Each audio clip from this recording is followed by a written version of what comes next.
olw'ebyava mu kaluko okulonda pulezidenti n'ababaka ba paalamenti. Ebbugumu libeera mu bantu ddene, abantu baabwe abatayiseemu, abantu baabwe abalowooza nti babbiddwa, abantu baabwe olumu abafunye ebizibu ne bakubibwa aba ne bakola ki. Kati ogenda okutuuka kulonda nga kuno kutugenzeemu ng'abantu okwagala si kungi nnyo. Ebyo byonna bireetawo okukendeeza ku balonzi.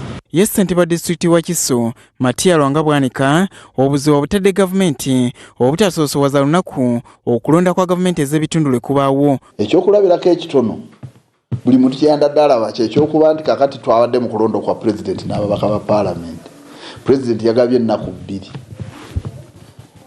bbiri nga za kuwummula terikola. Bwe batuuse ku local government tebagabye leave yo noba off. Akabonero akamala okutegeeza omuntu nti ezo okulonda okwo ba gavumenti ezo tezigasa y'entandikwa ya byonna. Ziritwalwa ne bwanika bakkaanya ku bukulu bw'ebifo by'obukulembeze mu gavumenti ez'ebitundu wadde nga bitwalibwa ng'ebyolusaago mu mbalirira y'eggwanga n'enteekateeka za gavumenti endala. N'okubeera nti gavumenti eteekamu ssente nnyingi nnyo naye okulaba nti zibanga ezifudde kiba kifaanananga obuuma bwe baaleeta ate ne butakola nga buteekeddwamu ssente nnyingi. Kifiiriza okuba nti gavumenti etegese tedde ssente nnyingi mu kulonda ate abantu ne bajja ne batalonda. Naye byonna byogenda bitunulira nga bwe nkugambye nti bye bikwata ku muntu wa bulijjo. Kitegeeza omuntu wa bulijjo bw'atabironda aba yeeyongera kwennyika kubanga talina ddoboozi lye we ligenda kuyita. Olwaleero nga 22 January bannayuganda balonze abakulembeze okuva ku Lord Mayor w'ekibuga ekikulu Kampala, bassentebe ba disitulikiti, bammeeya b'ebibuga ebirala ne bakkansala ku mitendera egyo nga wiiki ejja baakulonda abakulembeze ku magombolola. Kayonga Paul, Catherine Nakato, NBS Amasengejje. Otyo awo wennyini wenjagala okusinziira njagala tulabe okulonda okw'abammeeya b'ebibuga, bakansala ne bassentebe aba district nga bwe kutambudde mu bitundu by'eggwanga eby'enjawulo. Njagala tugende ew'omusasi waffe Zainabu Namusaaza ali Lwenge atubuulira embeera nga bw'etambudde. Zainabu, oli ku Masengejje, sooka otusigira ekifaananyi okulonda kutambudde kutya mu bitundu by'e Lwengo ate mu kadde kano okubala obululu kutandise oba tekunnaba? Oli ku Masengejje. Nansanyo Irene Nalumu omulama Amasengejje. Njaga okutegeeza nti nakadde kano ndi ku ofiisi z'akakiiko k'ebyokulonda wano mu disitulikiti ey'e Lwengo era nga mu disitulikiti eno ninsogamba nti nno abalonzi tebasobodde kubeera nga ate battanira nnyo okulonda ku lunaku olwaleero kyokka era ate n'abo abatonotono basobodde okubeera nga ate bajja ne balonda ani oyo oba ne basa buli omu n'alonda ani oyo gw'ayagala abeere ssente wa disitulikiti y'e Lwengo mu kisanja kino ekya 2026 231 polling stations ezisinga obungi zentuuseeko olabye nga okusinza ku muwendo gw'abalonzi ku polling stations ezo ate half ku balonzi oba kwota ku balonzi basobodde okubeera nga ate bajja okubeera nga ate bakuba akalulu kaabwe. Wano wendi okubala obulu tekunna kubeera nga ate kutandika naye ng'enteekateeka zonna z'olaba omulabi waffe mabega wange ziraga nti nate akakiiko kali mu kubeera nga keteekateeka okubeera nga ate kagatta ebyo ebivudde ku polling stations 378 ezikola disitulikiti eno ey'e Lwengo era nga ntegeezeddwako nti no mu bbanga ttono singa obululu bubeera bumaze okubeera nga bukuŋŋaanyizibwa bagala kubeera nga ate batandika okugatta akalulu kano. Mu kiseera kino eno ebokisi z'obululu zikyasobola okubeera nga ate ziyingizibwa wano eno balabe batya ate we bagattamu akalulu kano. Irene. Otyo webale nnyo Zainabu Namusaazi. Njagala ate tusale tugendeko mu district y'e Wakiso twogereko ne Jamira Mulindwa Nwaha tubuulire. Jamira, abalonzi tuwulira mu bitundu by'eggwanga ebisinga babadde ba Musoole. Wakiso eyo embeera ebadde etya era mu kadde kano ki ekiriwo awo oli ku Masengejje Jamira? Weewaawo Irene, kyenyinza okugamba nti embeera tekyuse nnyo okuva ku bitundu ebirala eby'eggwanga mu kulonda kwa bammeeya ne bassentebe ba disitulikiti. Wabula kyenyinza okugamba nti ekitundu ekisooka eky'olunaku kyo kikomekerezeddwa bulungi wano mu Wakiso, kati ekitundu ekyokubiri kye tulindiridde okuba nga kitandika. Era wano wenyimiridde emabega wange bw'otunula abakungu b'akakiiko kanveeyo wano obalabe abakungu b'akakiiko abavunaanyizibwa ku byokulonda baatudde dda balinze abagenda okuleeta bye bagasse okuva ku polling stations ezisukka mu bina okuba nga babibaleetera wano ate nabo olwo batandike okubigattagatta oluvannyuma basooke balangirire ani agenda okubeera ssentebe wa disitulikiti ya Wakiso omupya baani era abagenda okukiika ku kanso ya disitulikiti eno. Mpozi ekirala bw'otunula entebe wano wendi tezinnaba kubaamu bazituulamu naye nga tusuubira nti mu bbanga eritali lyewala bagenda kuba batandika okutuuka era bazituulemu okuli abavuganya awamu n'abantu baabwe abagenda okuba nga balina DR forms. Mpozi okujjukiza Wakiso erina abantu basatu abeesimbyewo okuvuganya ku kifo kya ssentebe wa disitulikiti eno okuli Engineer Ian Cheyune ng'ono muna NRM Flavia Nakafero owa DF ng'era ye mukyala asoose okuvuganya ku kifo kino so ne muna NUP era akubiriza olukiiko lwa disitulikiti ya Wakiso mu kisanja kino nga ye Najja Nasif. Irene sobola kwongerayo nnyo kubanga ebya Wakiso tebiggwa amalojja naye nga maaso eyo tujja kuba tubibatuusaako nga bwe binaaba bizze. Bale nnyo Jamila Mulindwa Nwaha. Njagala kati tusalaate tugende Mubende wa Fred Sewajje atubuulire embeera eri Mubende. Fred Sewajje Wakiso tebannatandika Mubende y'embeera erieta era embiranye eri wakati waani naani sooka otusiigire ekifaananyi. Webale nnyo Irene Nalumu natulaba ku Masengejje ekizimbe ky'olaba emabega wange kye kitebe kya disitulikiti ey'e Mubende era nga lwabbula lya netiwaaka mu kizimbe ekyo nalibadde nkulaga ekiri munda nga mu kaseera kano okubala obululu tekunnaba kutandika newankubadde nga munda bamaze okutereeza buli kimu nga abakulu beeteekateeka okubala obululu obulondedde olunaku olwaleero. Mubende eno ku kifo kya ssentebe wa disitulikiti embiranye ey'amaanyi eri wakati w'abantu basatu okuli muna NRM ate nga ye ssentebe wa disitulikiti eno Michael Muhereza Ntambi ne muna NUP Pafradito Kyone bazirondere wamu n'owa Independent Kahanga Tumusime Vincent Kisanja ono nga yavuganyako mu kamyufu wabula n'abeera namba 2 kyokka ate n'awakanya ebyava mu kalulu ako kwe kusalawo okudda ku bwannamunigi na kakati nno olunaku olwali njagala okutegeeza nti mu bitundu eby'Emubende eno kye tuyinza okugamba nti kye twalaba ngenda kuza omwezi 15 omwezi guno olwaleero si kye tulabye abantu 5 oba tebajjumbidde nnyo okulonda olunaku olwaleero nga bangi bagamba nti bye bazzenga balonda ebiseera ebisinga balangiriramu birala. Kale nno z'ensonga ze basinze okuwa wabula ate wabaddewo keesi ez'enjawulo olunaku lugenze okuggwanga naddala mu bitundu eby'Ekasambi eyo tufunye abeesimbyewo bangi nga bagamba nti wabaddeyo okutiikinga obululu obw'enjawulo. Singa tubadde n'akulira okulondesa wano Mwami Ferdinand Mulekezi tubadde twagala tumubuuze ensonga ezagenda zikolwa atya kubanga tutegeddeko nti mu bifo ebimu naddala enkuba bw'etonya akawungeezi ka leero wabaddeyo ate okutiikinga obululu nga baliko bacandidates ab'enjawulo be babbira obululu. Kati nno tulinze tulabe ensonga ezo zigenda handlingibwa zitya. Ku ssaawa zibadde nga 5 emisana gaaleero wabaddewo keesi omukyala Judith Mbabazi yekka asookedde ddala okuvuganya ku kya LC5 Mubende bwaddukidde ku poliisi Mubende nga avunaana ssentebe wa disitulikiti okubanga ate akutte baganda be n'abateeka mu kkomera. Kale nno ye Katemba abadde mu kalulu kano naku olwaleero. Irene tulinze tulabe ani agenda okubeera omuwanguzi ku kifo kya ssentebe wa disitulikiti era nga binaabwe binaavaayo tujja kuba tubikuwa ku NBS TV naddala mawulire gaffe ag'enjawulo omuli live at 9 wamu ne updates ez'enjawulo byebyo biri mu bitundu eby'Emubende. Nzikiriza nkomewo gy'oli ku political command center tugende ebitundu by'eggwanga eby'enjawulo tulabe ate yo embeera eri etya sayidi eyo. Otyo webale nnyo Fred Sewajje nga bwagambye era nga bweri enkola yaffe tujja kubeddiza mu maaso awo bongere okutusiigira ekifaananyi ku mbeera n'abeekyuseemu. Bwe tweyongerayo mu loodi wa Kampala era yeegwanyiza okweddiza woofiisi Erias Lukwago aweze nti waakulangirira ekiddako amangu ddala ng'akalulu kawedde. Lukwago bino abyogeredde Wakaliga gy'alondedde n'avumirira emivuyo gy'alabye mu kulonda kuno. Ate ye muna NUP Engineer Ronald bali mu ezo nsubuga nga naye avuganya ku ky'obwa Lord Mayor wa Kampala olumaze okusuula akalulu ke ne Nnaalongo we naye n'aweera nti ensolo ku kizigo kweri. Ye Beatrice Mao awanikidde DP bendera ku kifo kino yekkokodde omuwendo gw'abalonzi ogw'omuswaba kyagamba nti kyandikosa ebinaava mu kalulu kano. Kati birabe. Olwaleero abalonzi mu Kampala akakiiko k'ebyokulonda lwe kaabategekera okulonda kw'omuloodi w'ekibuga eky'eggwanga ekikulu ne bakansala ku mitendera egy'enjawulo. Okulonda kubadde kwa kasoobo ddala mu bifo eby'enjawulo wadde ng'abalondesa enkoko baagikutte mumwa. Ku Streams of Life Church Elungujja waliwo ebifo ebironderwamu 7 kyokka we tutuukiddewo ng'ekifo kimu kyokka kye kiriko abalonzi. Wano abalonzi obwedda bamuswaba era nga bajja kimpowooze okukira emmambya era amannya g'abalonzi bagakeberedde ku nkalala ne balyoka baweebwa obululu okulonda gwe baagala. Wadde awalonderwa wabadde wanje omuwendo gw'abalonzi gubadde mutono ddala. Ku ssaawa 5 zennyini omuloodi wa Kampala Amasengejje Lukwago atuuse n'ab'enju ye era ne bakuba akalulu kaabwe.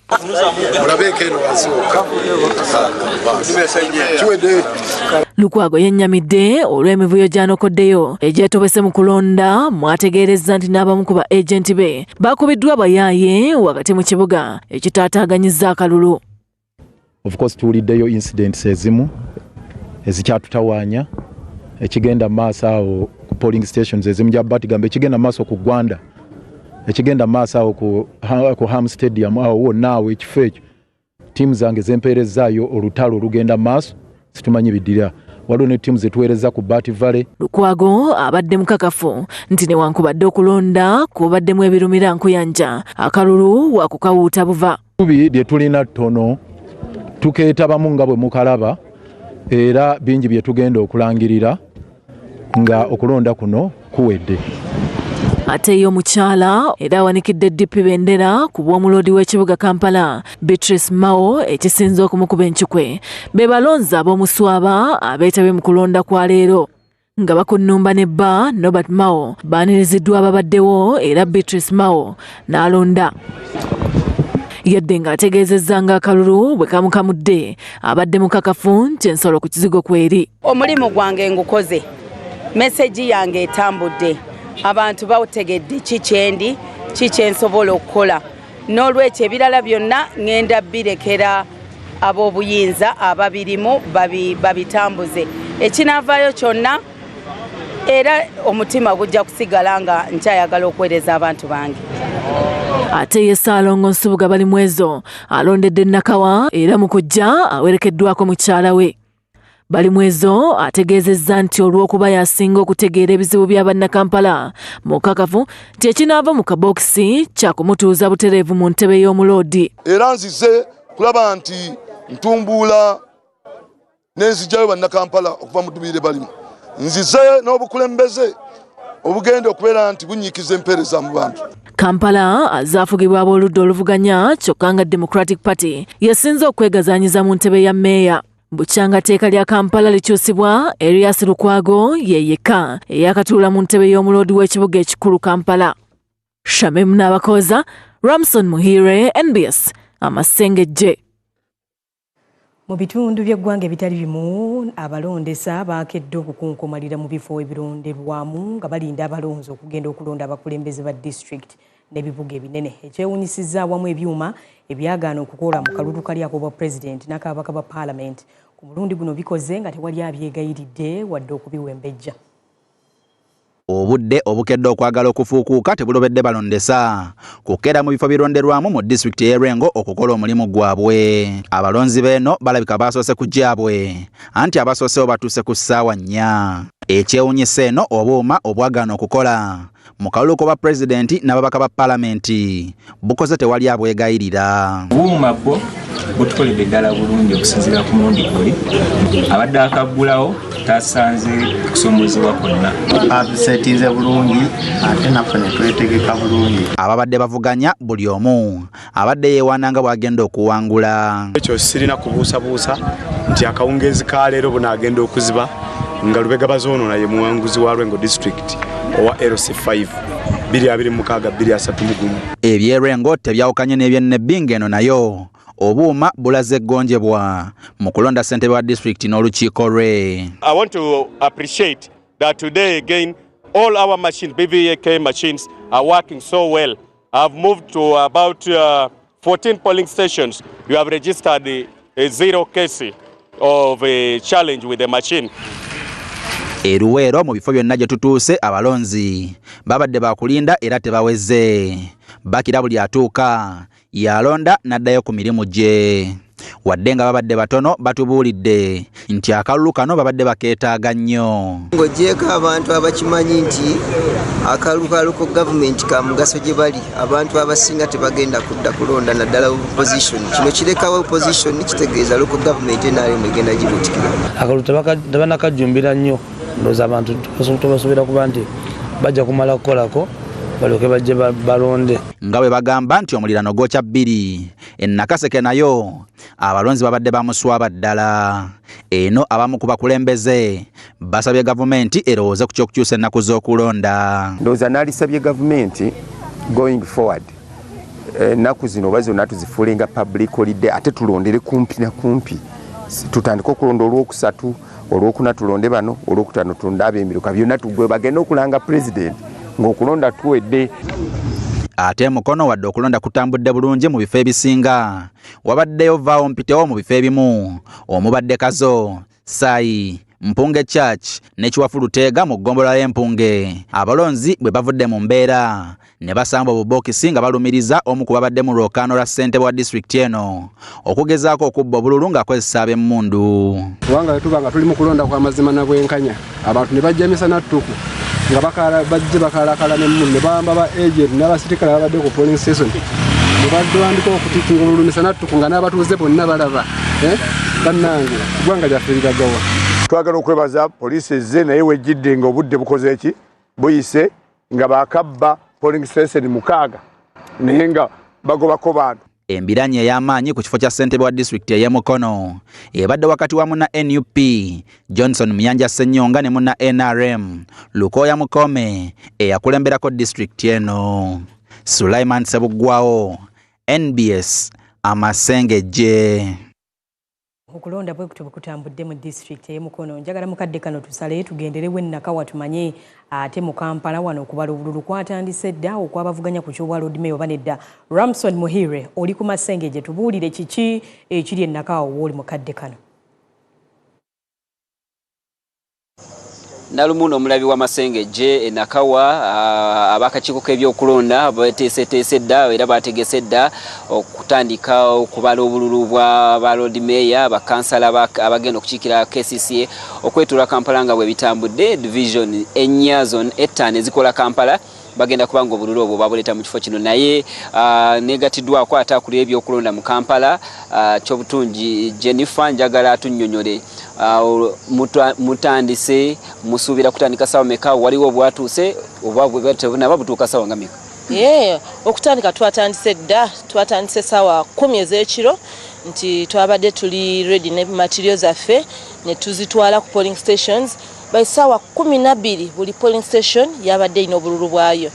Kwegamba this time to settings ekyo twandise world record to delivering the materials on time.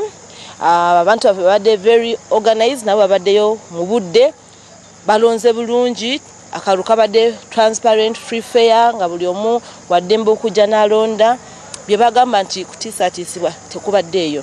Kati tuli wano ku tali center yaffe enegenda kubeerawo the 5 divisions that make Kampala. Wano twabadde dda ready tulinze bulinzi nti abaana batandike balete ebintu kuva mu field.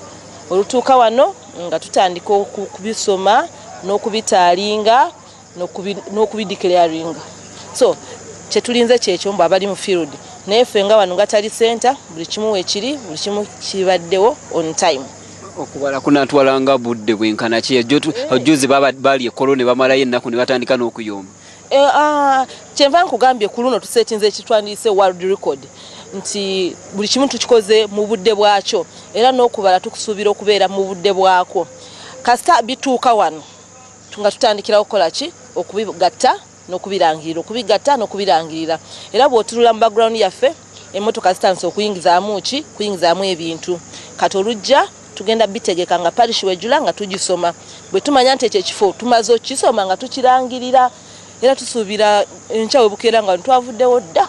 Tweyanziza oyo ye Jennifer Kyobutungi akulira ebyokulonda wano mu Kampala era agamba nti wabunaakeerera nga abantu babalangiridde dda nga buli omu yategedde omuwanguzi. Nalumu nkyali wano okakasa ni gwe balangiridde era gwe balangirira nga bwatugambye bwabituwa nga naffe wetuwa abalabi b'Amasengejje oba oliawo n'abalabi ba NBS. Tukyali wano ne live at 9 wejjira ku ssaawa 3 tujja kuba tukyaliwo okutegeeza abagoberera NBS n'okulonda nga bwe kubadde mu Kampala biki bivudde mu kulonda nga kutya bwe kutambudde ani yawangudde ekifo ki. Nalumu nkomyo Joli eri NBS Political Command Center ate abalabi b'Amasengejje obongereyo.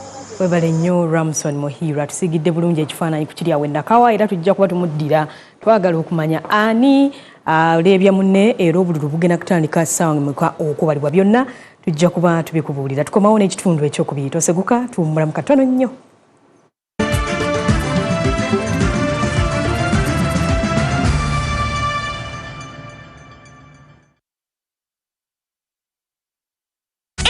Extreme Unlimited Internet just got better. Paying for an Extreme Unlimited Internet connection now comes with free data, SMS, plus voice minutes to call and text across networks for the Muganga who pays the monthly bill. Dial *125# or call 125 today to upgrade to an unlimited, uncapped Airtel Internet experience. Airtel.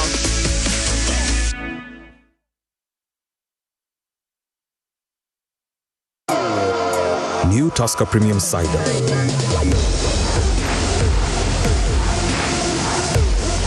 Crisp, delicious apples crushed and blended to create a unique taste explosion.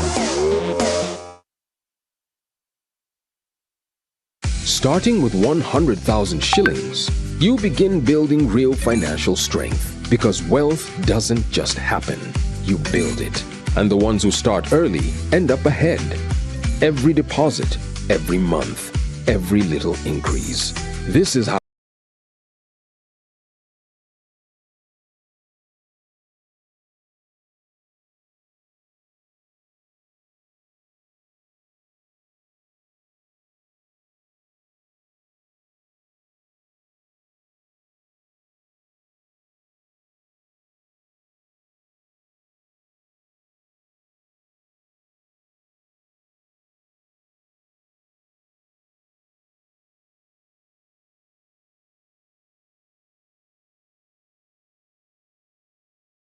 and ICT laboratories, prestigious main hall, contemporary library, school bus, clinic, and a sports ground. Our curricula is inclusive and skill-based to boost sciences, arts, and extracurricular activities, promoting creativity, innovation, and talent.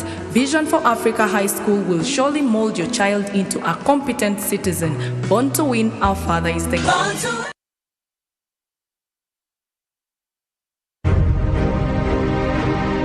Buy genuine Decra roofing tiles, the original stone-coated alu zinc steel roofing system from New Zealand. Choose from Heritage, Milano, Shingo, Shake, and Classic profiles with a variety of colors and a 50-year warranty. Only available at Depot Uganda. Telephone 0776 898 888 or 0758 853 285. Depot Uganda. Tried, tested, and trusted.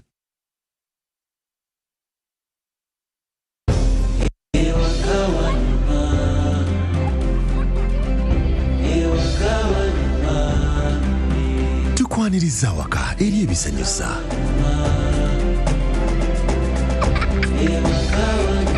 Eri Wi-Fi buli wamu.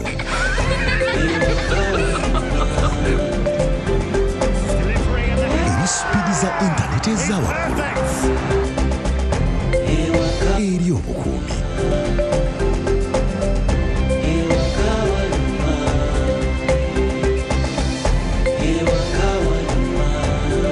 Obuyambi obuli mu ddaala erisooka. Eri okwanguyirizibwa. Tukwaniriza waka eri MTN Wakanet. Intaneti ensukulumu eri buli maka. Kyalira www.mtn.co.ug/wakanet. Tukwaniriza waka nga tuli wamu tewali kitulema.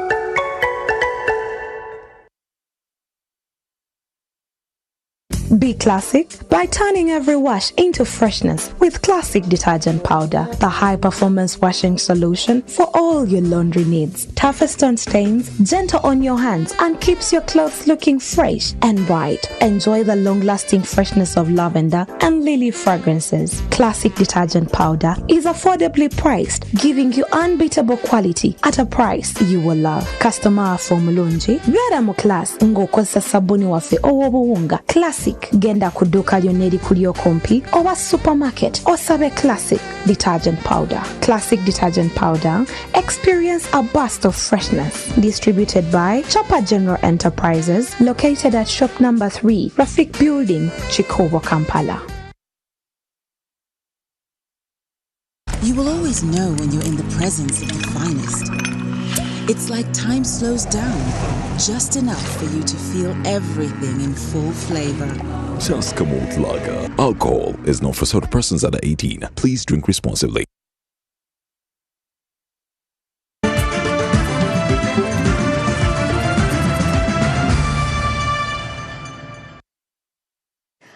Kwaniriza mu kitundu ekyokubiri eky'Amasengejje era kankitandikirewo ne poliisi ekakasizza okukwatibwa kwa myuka president owa National Unity Platform mu Buganda era omubaka mu Parliament owa Butambala Muhammad Muwanga Kivumbi. Poliisi egamba Kivumbi agiyambako mu kunoonyereza kweriko okuzuula ensibuko y'emivuyo omwafiira abantu mu kulonda okwaliwo wiiki ewedde. Aba NUP bagamba nti Kivumbi yeegasse ku Jolly Tukamusha ne Lina Zedriga abakwatibwa gye buvuddeko nga bonsatule bamyuka Kyagulanyi era balumiriza nti balangibwa beemage. Obubaka obw'ekitongole kya poliisi obukakasa okukwatibwa kw'omubaka owa Butambala Muhammad Muwanga Kivumbi busattiza abamu ku bannabutambala n'abawagizi ba NUP. Omwogezi wa poliisi ya Uganda Lusoke Kituuma akakasizza amawulire gano era n'alambulula ku kikwasizza omubaka Kivumbi. Detectives baffe bali kwanganga Kivumbi bakitwalise an interrogation okugezaako okufuna saidi ye oba ye annyonnyole saidi ye ey'ebintu era wetwogerera ali mu mikono gya poliisi. Omwogezi Kituuma agamba nti emisango nga okulumba poliisi okukola effujjo mu bifo awalonderwa ekyaviiramu n'abantu okufa bye bimu ku ebyo bye banoonyerezaako era nga Kivumbi abayambako mu kunoonyereza. Tulina abantu be twakwata ne mu interrogations balina ebintu bye bazze batugamba nga mu linnya erimu erivaayo lyerya Honorable Muwanga Kivumbi naye engeri gyali mu mikono gya poliisi gyatuwa ekifaananyi kye n'okusinziira ku bintu ebimu bye bamu achuzinga okuba involved in. Kyokka Kituuma agamba nti ekigendererwa kya poliisi kwe kukakasa ensibuko y'ebikolwa bino olwo bw'anaggulwako emisango agasimbagane n'omulamuzi. Ate bwe tunaaba tumaliriza bwe tujja kumutwala mu kooti bw'anaaba talina musango tujja mulekula.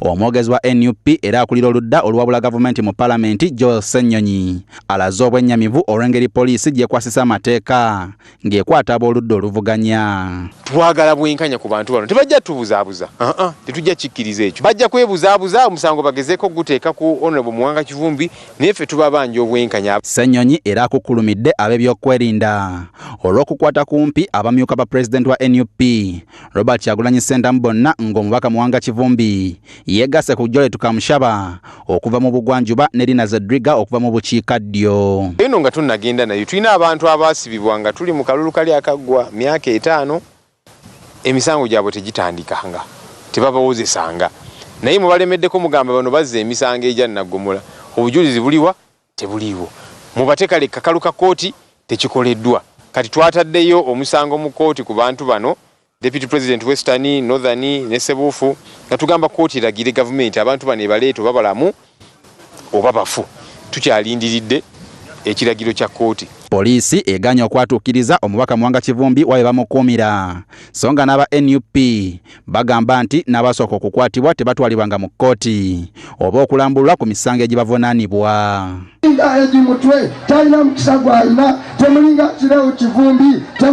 Sulaiman Sebugwawo, NBS, Amasengejje. Waliwo bana NRM abala babiri abawangulwa mu kalulu k'ababaka ba Parliament okuli Isaac Kamulegeya eyavuganya ne munna NUP Nsambo Shabe e Kasanda North ne musajja mukulu Vincent bamulanga Kisempija yaliko minister omu ku baavuganya ne Yusuf Nkerattanyi abaddukidde mu kooti nga baagala obululu buddemu bubalibwe katubirabe. Kooti ya Masaka ewulidde okusaba kwa munna NRM Vincent bamulanga Kisempija nga wakanya obuwanguzi bwa Musayi Muto Yusufu Kiruluta eyawangula akalulu ka Kalungu East. So the application was dead on arrival in Kalungu and we are in a post-mortem. Upon landing in this court, which is there, it was dead on arrival as provided for under section 74. The application was filed at Kalungu. We understood the court does not even have a chief magistrate's court stamp. That is why the application bears a stamp of the chambers of the grade 1 magistrate. But the title to the matter is Kalungu Chief Magistrate's Court. Mu kalulu kano Kiruluta yasinza ku Sempija obululu 2254 bwe yamuwangulira ku bululu omutwalo 15,473 Sempija n'afuna omutwalo 13,219. Fred Sewajje, NBS Amasengejje.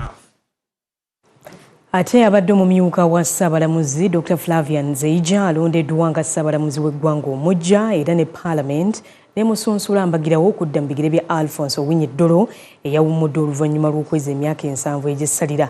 Ono abaka ba Parliament wamu ne bannamateeka bamusabye okwanguya okutunula mu misango gya bannabyabufuzi okuli ogwa retired Colonel Dr. Kizza Besigye wamu n'okumalawo obutakkaanya wakati wa Uganda Law Society ne Siga Eddamuzi. Njagala kati tutunuulire Dr. Flavian Nzeija alondeddwa nga Ssaabalamuzi omuggya yaani. Ntandise ne bimukwatako Dr. Flavian Nzeija gwe twogerako Ssaabalamuzi kati omupya aweze egy'obukulu 57 we twogerera kati. Ono nno yabadde amyuka Ssaabalamuzi Alphonse Owiny-Dollo okuva mu February w'omwaka ogwa 2025 we yalonderwa era nga kati yamuddidde mu bigere. Abadde musomesa w'amateeka mu Ssettendekero Makerere ne ku UCU ne ku Mubzeeyo abadde asomesaayo amateeka. Dr. Flavian Nzeija ayogerwako yaliko omulamuzi wa kooti enkulu Embara mu mwaka ogwa 2016 era nga kooti eyo yemu ku kooti enkulu ezisinga obunene mu Uganda. Yakulirako abalamuzi aba kooti enkulu okuva mu mwaka ogwa 2019 muyite principal judge era ayina ebiragiro eby'enjawulo bye yayisa ng'ali mu kifo ekyo. Yakulirako n'ebyamateeka mu Tropical Africa Bank omwaka gwa 2002 okutuukira ddala mu 2003 era nga yakulirako ebyamateeka mu Finca Uganda Limited. Njagala kati tunuulire egimu ku misango eminene gyawulidde nga omulamuzi. Omusango gw'entandise nagwo ogumanyiddwa ennyo gw'omusango ogw'ettaka omulangira Kimera Kalemeera bwe yawa Ssaabasajja Ronald Muwenda Mutebi II mwaka ogwali ogwa 2020 ku nsonga z'ettaka eryali Amasengejje eyo eryaliweza mayiro zaali 16. Yagulimu nnyo era nga omusango ogwo gye gwaggweera Ssaabasajja Kabaka yali asinze ensonga zaali za ttaka. Omusango ogwokubiri gwe nsobola okubuulirako ye yali omu ku balamuzi abakakasa obuwanguzi bwa Pulezidenti Yoweri Kaguta Museveni mu kalulu aka 2021 akawakanyizibwa munna NUP Robert Kyagulanyi Ssentamu. Yali omu ku balamuzi abaatuula ku lukiiko olwasalawo ku nsonga ezo. Mu bimu ku biragiro bye yawa bwe yali ng'akulira abalamuzi ba kooti enkulu byawerako. Ekisooka yagaana abalamuzi okuwa akakalu abaali ku misango egya Naggomola, twogera ku misango egy'obutemu, egy'okulya mu nsoolukwe n'emisango emirala. Yalagira omulamuzi Stephen Mubiru owa kooti enkulu obutaddamu kuwulira musango mupya gwonna nga tannamaliriza gye yalina, nga kino nno yakikola n'ekigendererwa ekyokulaba ng'ate emisango gikendeera embuga. So nga yagaana ne kooti okweyingiza mu ndooliito ez'abannaddiini ez'omunda. Ebyo nno bye bimu ku bimukwatako Dr. Flavian Nzeija alondeddwa nga Ssaabalamuzi omuggya owa Uganda. Okay, awo wennyini wengenda okusinziira mpummulemu ekitundu ekyokubiri eky'Amasengejje bwe kityo bwe kitambudde. Tukomawo ekitundu ekyokusatu. Tovaawo.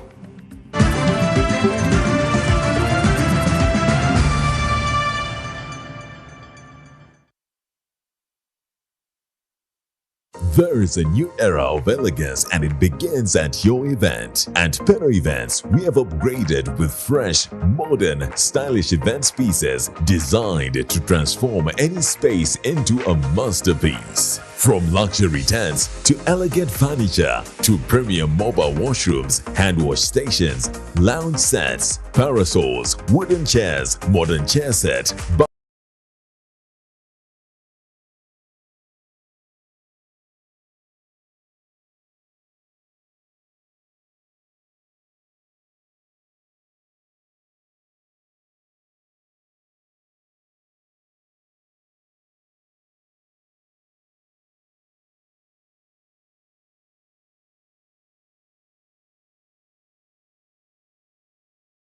served with exquisite calibration.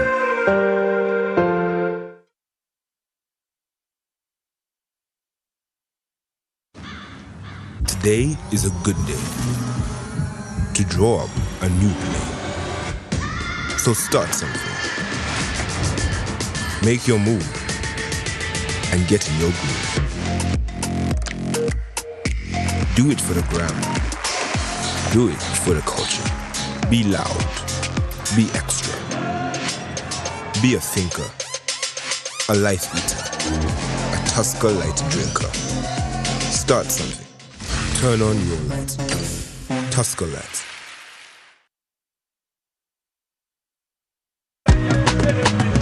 You used to tell me that I don't make you happy. All that time you would be complaining. I'll call you every day. Yeah, yo, baby, don't go. You can now get all the Chibuzi out with MTN voice bundles. Call all networks. Kubei Dondoro. Buy a 25-minute voice bundle for only 1,000 or buy any daily voice bundle of your choice. Dial *100 *21 hash and select daily or use the My MTN app. When we talk together, we are unstoppable.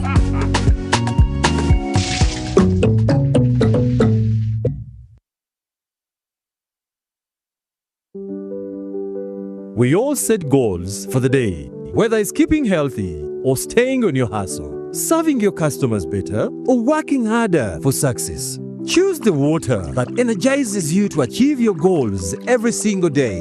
Sip on Union Purified Drinking Water, the secret to staying energized, refreshed, and recharged. Union, the better way.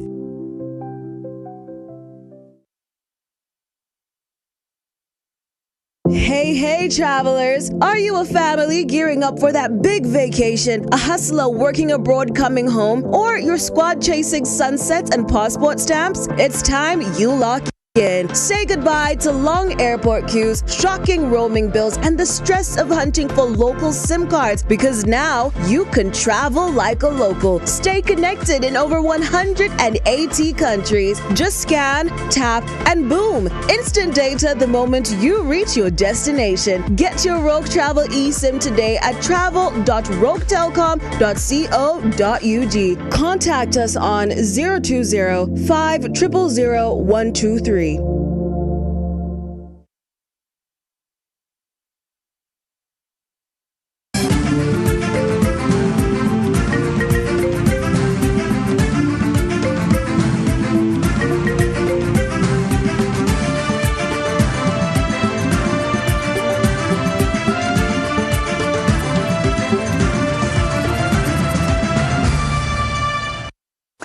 Mugebye emizannyo ekibiina ekitwala omuzannyo gwa cricket mu ggwanga ekya Uganda Cricket Association kifulumizza kalenda y'emizannyo ey'omwaka guno nga bano batandiseewo n'empaka ez'okugezesa mu bitundu by'eggwanga ebitali bimu. Kati birabe. Oluvannyuma lw'omwaka oguwedde obutatambula bulungi naddala ku ttiimu z'eggwanga ez'enjawulo, ekibiina ekitwala omuzannyo gwa cricket mu Uganda ekya Uganda Cricket Association kitunuulidde omwaka gwa 2026 ng'ogw'okweyubula. Okusinziira ku Edgar Kazibwe akulira ebyamawulire mu kibiina kino, baafulumizza kalenda ya 2026 ng'essira balitadde ku mpaka za wano n'ebweru w'eggwanga ssaako okukuza omuzannyo guno okuviira ddala wansi okwetooloola eggwanga. Twagala okwongera ku tournaments ze tugenda ozanya guno omwaka, era ekisookera ddala tugezezzaako mmenyamu emitendera especially egy'abaana abato abagenda okwetaba mu schools cricket. Twagala eyo tournament ebune buli wamu, twagala tugende mu districts ezisinga obungi, tujeeyo abaana babeere nga basobola okulondebwa, tiimu ezisembayo zisobole okukkirira wansi paka mu schools cricket we tugenda olabira talents zonna ze tubadde tugezaako tegeka. Ekibiina kitandiseewo n'empaka z'okugezesa mu bitundu by'eggwanga eby'enjawulo. Tulinayo league nayo gye twagala abazanyi abasinga abazanyira wano babeere nga beetabamu, league ey'abasajja ne league ey'abakyala, tusobole bafuna mu mbeera nti bali beetegefu okuzanya tournaments ezo ze tugenda basindikamu, ate n'ekirala okuteekawo competition ennungi basobole okubeera nga skills zaabwe zeeyongera ate nga ne participation yaabwe mu events zonna ezaffe yeeyongera. Amyuka omutendesi wa ttiimu y'eggwanga enkulu ey'abasajja Ogwanga Jackson n'omuzannyi Fred Echerema basiimye enteekateeka y'omwaka guno. Ffenna tutagetiza okubeera nga tufuna ODI status eyo kituwa games nnyingi okuzanya ku myaka 3 ejijja, n'ekirala okulaba nga tuddamu qualifying ku T20 World Cup egenda abeera Australia ne New Zealand mu 2028. Nga neetegeka okulaba nga nkola nnyo ti emizannyo giri we gigenda okutuukira nga omubiri n'obwongo bonna biri in line okuba nga nsobola okusitula ttiimu yange. Omuzannyo gwa cricket gye gimu ku mizannyo egikyetaaga okumunyisa mu ggwanga lyonna ng'etteeka ly'emizannyo eppya bwe ligamba. Fred Sewajje, Grace Nambafu, NBS Amasengejje.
Every love story has a beginning, a moment, a memory. This Valentine's, Next Radio is celebrating real love, real emotions, real stories. Valentine's experience. Your love, your story on Next Radio.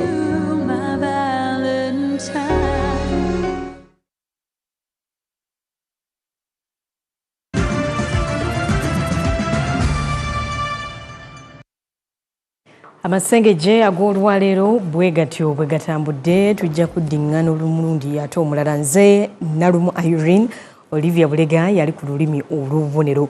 Tugenda Amasengejje extra imikandesi yatuuse dda imi Valentine eyo yatuuse ffeena obulango bwatandise dda.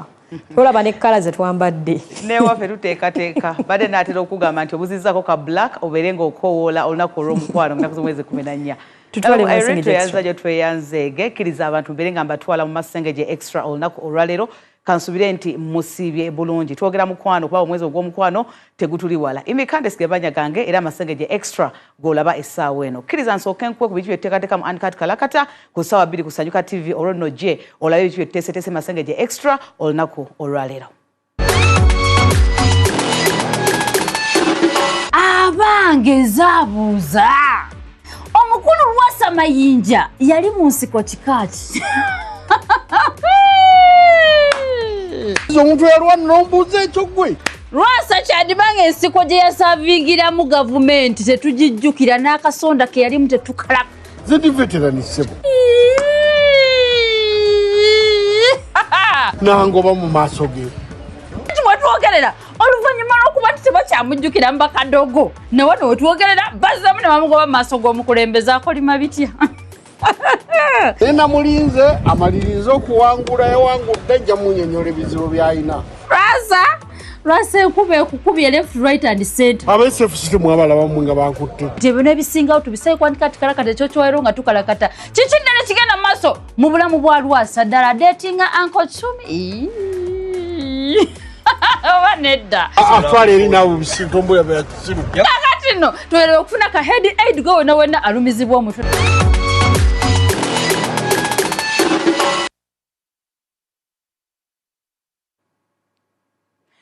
Byebyo nno olunaku teruli wala tugenda beera lwa 14 February nga tubagambye kale ate nno wetweyongerayo olunaku lero Amasengejje Extra njagala otandika n'omuyimbi Jostede kubanga olabe tutandikidde mu mbeera ya mukwano 14 February teri wala onono yasaza okubeera nga bategekera ebesava mu mbeera ki abaganye na mwezi 14 ku Valentines mu Jack Sheraton Hotel abali mu mukwano abakaguvaamu abagwegomba n'abagomba babagulimu aberenga bayimbira obuyimba obunyiga emitima olwono mubeere nga mukinyumirwa sente si nnyingi nnyo jangu berenga oyongeza obusomyo bw'omukwano nga ku mwezi 14 nga omuyimbi Kigozi George William abasinga obungi gwemanyinga Jostede nga abawa enyimba ezo zatesetese.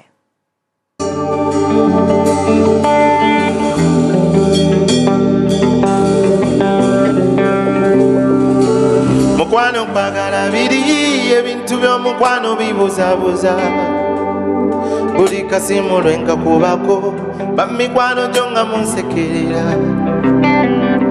lulinga tutudde wali wanyola n'amaaso kyambuzabuza. Owai oli otya sigamba kiki nga tokaddiwa nakulaba dda naye omuntu bwakusanga nange oyinza okulowooza nti nze mukulu mpe makona twabasanga dda twalinga tuzanya kakebe nga mukola ku TV kiki omukwano gwe gukuwangaziza okuba ng'onyirya mashallah ensi togiteekako nyumanyuma kono omukwano we guba gwe gukuzza obuto gubeeremu toguvaako ensi togiteekako nyumanyi yes Swala ziba ttaano sebo. Jostede lwaki mwakyusizza venue? Twakyusizza venue lwa some issues. Kasita ebiseera ebisinga embeera ebanga egenda kalubirira especially nga tulina okuorganizinga to the day of the concert singa time eyo ebeera tetuweerebbwa bulungi tuba tetukyasobola kukola kubajjukira our event eriko Fenon so Fenon events we baba nga bazze beetaaga ennaku ezitegerekeka okusetinga so they didn't give us these days netusalawo to switching a venue because tekiba comfortable at the end of the day we need even service providers okubeera comfortable. Temwafunyemuko obuzibu okukyusa venue okuvako resort ate ne mudda ku Sheraton. Kasita tusigaza omuyimbi nga y'omu ne tusigaza date y'emu venue yote yabadde nzibu. Yes. Ebisale bikyali byebimu. Ebisale bikyali byebimu. Mitwalo 10 okuyingira tebo y'abantu 8 ya million 3. Yes. Why nawulidde nti Pulima engeri nakuze nje mukono oluyimba mwenna ate ne mukyala waffe naye oli naye wamuteekamu ebintu by'okuyimba bonna bagenda kuyimba wano mu kino ekifaananyi nze muyimbi bangambye maama so yatandise okuyimba watandise omuteeka mu studio family yonna egenda kugwera mu kuyimba no tewali n'omu ayimba nze ayimba nze muyimbi abasigadde tewali n'omu ayimba amasola yatanayimbako tanaba kati singa ajja mu kuyimba because mulaba yegezaagezamu mu nnyimba zo bamudde sisuubira nti ekyo kintu kye singa yakitandika dda kubanga sigamba nti bafaani agenda kunoonya nnyo era already ayinawo abalina abatandika singa yakitandika dda but si kintu kye yes kino ekivvulu okikoze kweddaabulula nga Jostede na bizibu by'oyiseemu oba olinawo ogenda okuteeka ensimbi kisinziira n'okweddaabulula kyeki nze mbeera ne sente zange makona just siina bigambo nnyo bingi byakweraga kweraga kweri oli osanga omuvubuka nze sirina obwo budde nze nnina obudde obukola sente mu kimugunyu obuzikozesa mu kimugunyu Jostede olina sente nze nina sente sebo nina sente makona tombalirira mu baana abavubuka toli mwavu nze sibangako mwavu obulambo bwonna sibangako mwavu mpozi nga natandikira Viola omusajja munno wamusonyiwa kuba mwalina embiranye iwabakyala nze sibangako na buzibu na muntu n'omu makona sibangako kati nga batusanga tuli mu kwewalana n'enwe ku ddiiru ki nze George Walker omusajja yatuuka n'abanga n'ennyimba zo tebakyazikuba ku radio ebyo byaluma mmwe abaali bampagira era abampagira abazinga bwe bamusanga bambambi baali bagalana mukoona naye nze nganze nga omumuli gwa issue nze ngombo muli gwa issue ebintu ebizinga nakugambe nti Allah takola ki tagira kibi we bali kati gwe lwaki wamusanga nga mwesanga mu kubongo owetana ogende ino tamubuuza bwate bwe yagamba okimanyi bwate bwe yagamba Joseph mwesanga nga ne musajja munno ngenda mukubira nga twakava wano bwate bwe yagamba Abannayuganda be batwe babalabanga webanga mwesanze ku kivulo temwenyega kirala tugende ku kirala so ennugu biki byonna enyiike gye wali olina obusungu byonna wabiteeka wali n'omusonyi wako n'ebintu ebyo biruma nnyo ng'obulamu bubi ofuna ennugu ofuna okuwalana ng'obulamu bubi obulamu gye bukomoterera weesalako ennugu toba na bintu byakufitina toba na bintu byakuwalana ate gy'okoma okukkiririza mu Allah mu Katonda kisinziira oba okitegeera ebintu engeri gy'obitwalamu ebyandala nze sirina bintu bya nnugu nze sirumwa bulago kitegeeza wali eri wanyiigira obulago balinga omu 2 3 ani akulumya obulago nani bonna bali baana nja bakubulira nga tuvudde wano baŋŋambe bali baana bokka bali baana boogera ensi bategeere nti nno bakulumya bali baana ova olaba ensonga ezisinga ezimu ezinjogerwako mbeera nziraba ezimu mbiwulira naye nensigala nga mbiraba bulabi because maturity is when you choose to understand that someone does not understand n'okitegeera nti munnaye gundi oyo omulaba ye tategeera aganye okutegeera tajja kutegeera n'omulabirayo n'omuta buti eyo ensonga n'ogiraba bulabi abantu bonna mbayita ennaku z'omwezi nga 14 ku Sheraton Gardens just a live in concert dugenda kuba lunaku lwa Valentine lunaku lwa baagalana tolekaayo mwagalwawo tewali show ndala egenda kuba yabaagalana egenda kusinga show yaffe abawagizi bange baŋŋambye tujja Ssaabasajja tujja baŋŋambye nti ogenda kuyita n'akaweta leero ogenda omuteekerako official ensi ekitegeera makona ensi togiteekako nnyo maanyi naku z'omwezi ga 14 tuli ku Sheraton Gardens anikati kalakatamako Brian Ofigano musajja mukwambe kitoboba ng'otuuse endera y'Ibulange ondabire nnyo Violet temutumidde bambe omuweera akafaananyi kano babyala bengako Viola mbenga mumeme nange mubenga mumeme tikazite bolayo miezi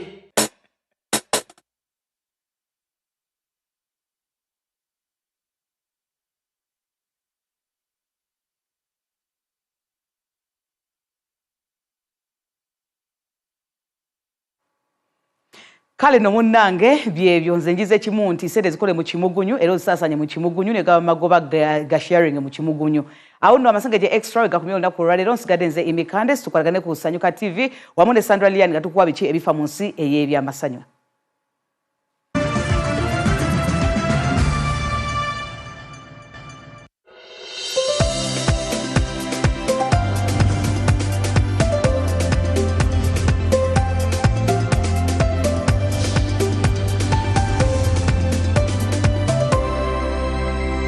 NBS. Always.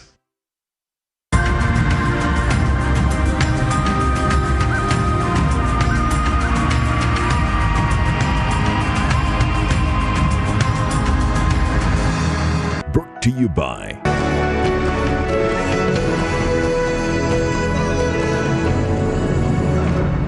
Explore Uganda, the Pearl of Africa. Good evening. Welcome to Explore the Pearl, where we journey into the heart of Uganda's heritage, stories and traditions.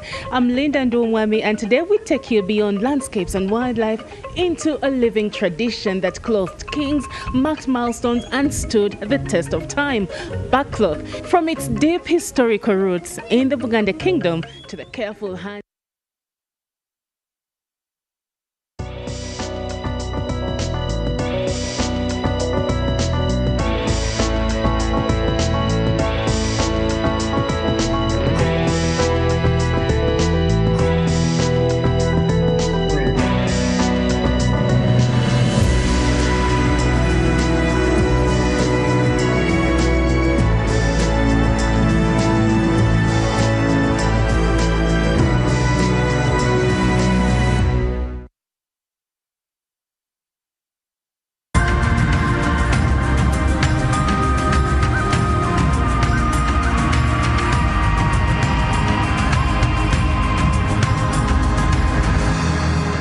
you by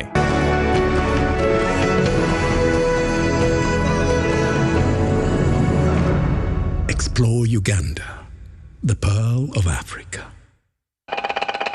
Good evening. Welcome to Explore the Pearl, where we journey into the heart of Uganda's heritage, stories and traditions. I'm Linda Ndumwami, and today we take you beyond landscapes and wildlife into a living tradition that clothed kings, marked milestones and stood the test of time. Backcloth, from its deep historical roots in the Buganda kingdom to the careful hands that still make it today, we explore how this ancient craft continues to preserve Uganda's cultural identity in a fast-changing world. Cloth making begins in nature with the mutuba tree, carefully grown for several years before harvesting. What makes this tradition unique is its sustainability. The tree is never cut down. Instead, its bark is gently removed, allowing it to regenerate and be harvested again. The bark is then soaked and softened before being laid on wooden logs. Using heavy wooden mallets, artisans rhythmically beat it, stretching and thinning it into a soft, textured fabric. The process takes hours and requires skill passed down through generations. Historically, bark cloth was worn by royalty and used in spiritual and burial ceremonies, symbolizing respect and continuity. Today, while these traditions remain, bark cloth has also found new life in fashion, art, and tourism. Each piece tells a story of patience, heritage, and cultural pride, showing how the tradition continues to thrive in modern Uganda. In modern Uganda, bark cloth bridges the past and the present. Once reserved for kings and sacred rituals, it now plays an important role in cultural tourism, creative industries, and heritage education. Craft villages and cultural sites have become spaces where younger generations learn the skills and stories behind bark cloth making. This ensures the tradition remains alive, not just preserved, but practiced. Designers and artists are reimagining bark cloth for contemporary use, from fashion pieces to home decor, giving it a global appeal while honoring its roots. These innovations create income opportunities for artisans and strengthen pride in local identity. In a world shaped by fast fashion, bark cloth stands out as a sustainable and meaningful alternative. It reminds us that culture can evolve without losing its soul, weaving tradition into the future of Uganda.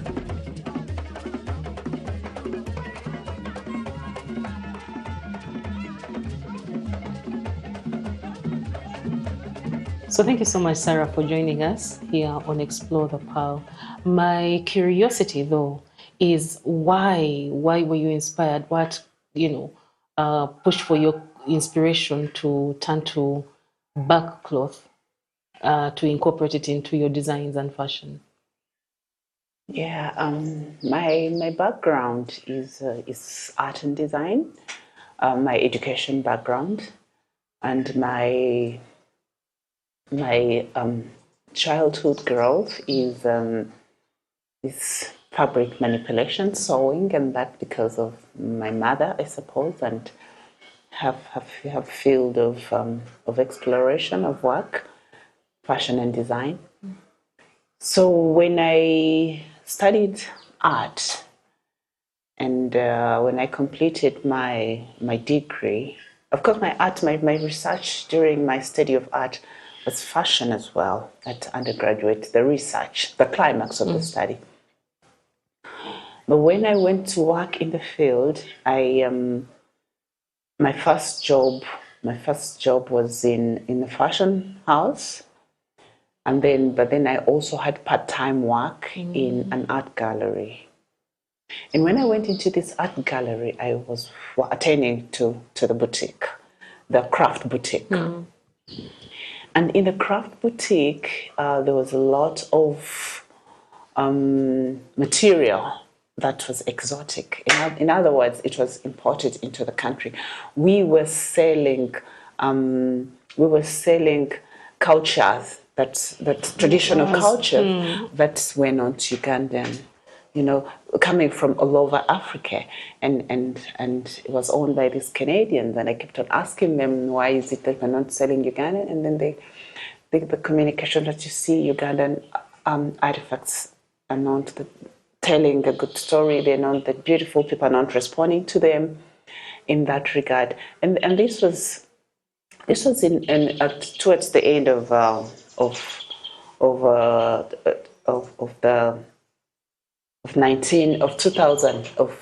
2000.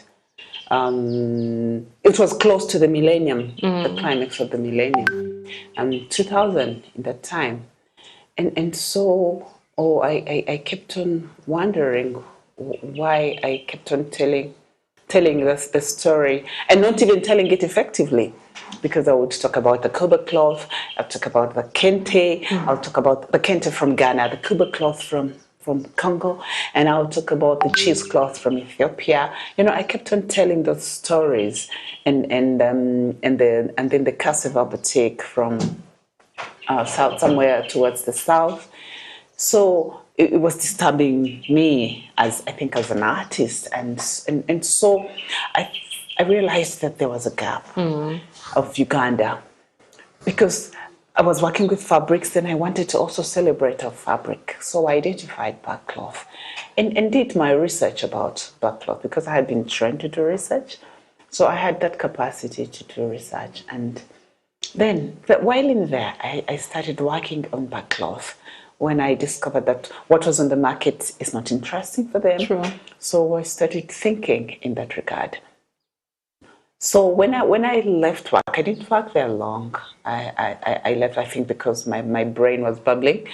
So I left, and as soon as I left, I began working on backcloth and making little things out of backcloth. Because also I appreciate while I was there, because I got to understand the tastes of people, the things that they want, what the market appreciates. I got a picture of probably what it should be that is looking at. So with that knowledge, I put together my ability to produce. I knew how to manipulate the sewing machine to use it. And of course, I was an artist, a designer. And so I got to work. So since then, in 2000, I moved on. Actually, I worked there in between 1990, 94, 95, and probably 96, around there. So at the tip of the millennium, I said, it has to be a new thing. Now, so from your research and, and trying to understand what Ugandans want, what did you get from your research? What did Ugandans want for you to form, the basis of your creativity?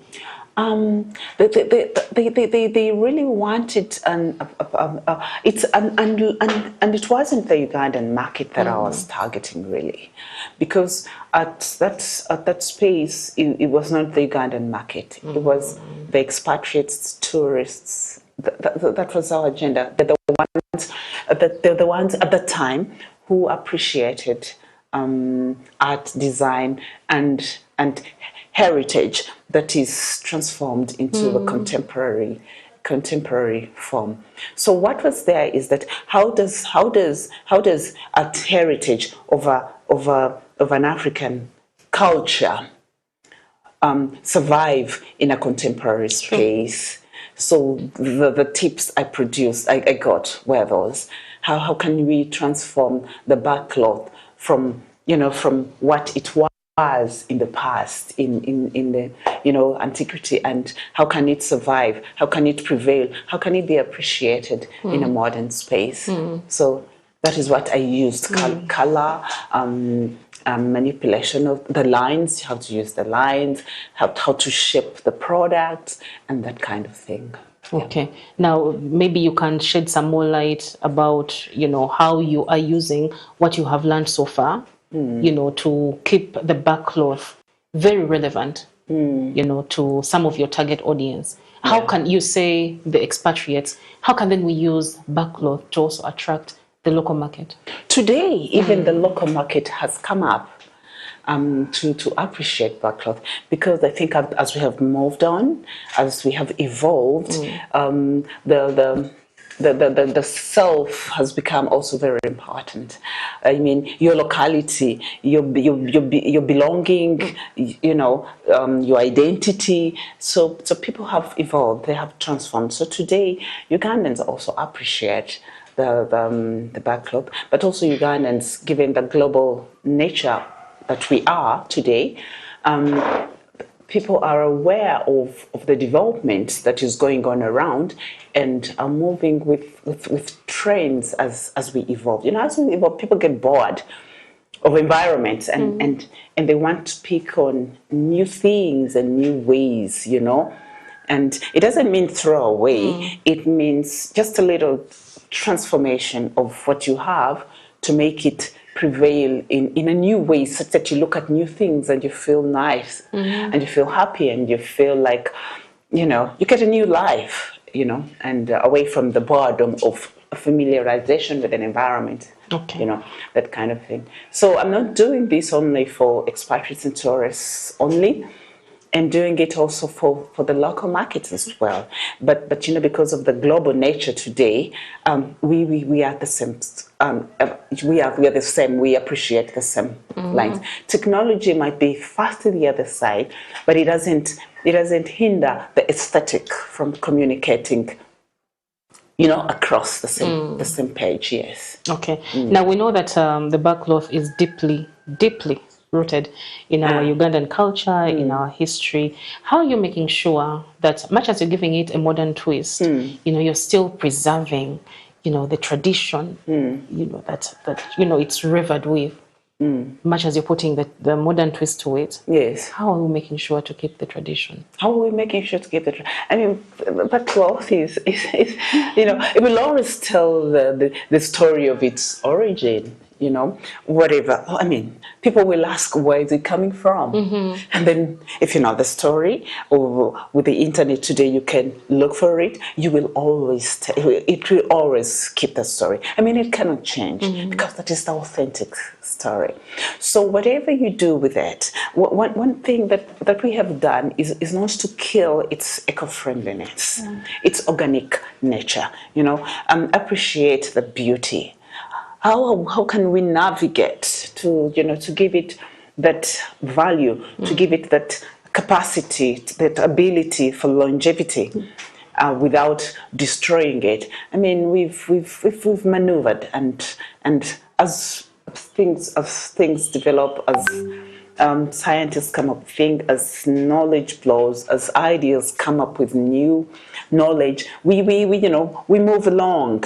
And, you know, but bearing in mind that we just want to keep the story of the past, and the value of the organic, of sustainability, and also because, you know, trend that the major conversation today that is global and bringing us together is sustainability, you know, and if backcloth is rich and a good brand of sustainability, then why destroy that authenticity? Because the authenticity thrives in its own organic nature, its eco-friendliness, it's, you know, and so why destroy it? So take it up in that way, and it sustains the necessary story. Okay. Yeah. So you're still watching Explore the Pearl, and we are sitting down with Nachisanze Sarah, a lady who has gone the extra mile to try and turn the story of Lubugo, to give it a modern twist, to keep it alive, to preserve it. So when we return, we shall be looking at some of the challenges that come with working with backcloth and how she is using it to sell Brand Uganda.